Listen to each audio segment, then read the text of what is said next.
Chalala police સ્ટેશનના in charge PI Ratan અને head constable ભગીરથભાઈ ધાંધલે આજે પાણિયાદેવ ગામની મુલાકાત લીધી અને ગામની સુરક્ષા અંગે તબીબત ચર્ચા કરી।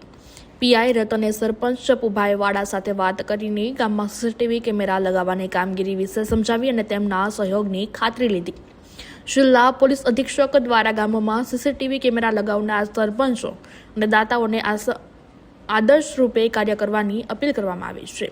મીઠાપુર, ઢોલરવા, દહેડા, વાવડી, માણાવાવ, જશાપર અને હુંડલી સહિતના 7 ગામોમાં પણ સીસીટીવી કેમેરા લગાવવાની કામગીરી હાથ ધરવામાં આવી। પીઆઈ રતનની ઉત્કૃષ્ટ કામગીરીના ગામવાસીઓ અને ચલાલા પોલીસ સ્ટેશન વિસ્તારમાં આવેલા અન્ય ગામોના લોકોએ પણ વખાણ રહી રહ્યા છે। આ પગલાં ગામની સુરક્ષા અને લોકશાહી વ્યવસ્થાને મજબૂત બનાવવા માટે મહત્વપૂર્ણ ગણાય છે।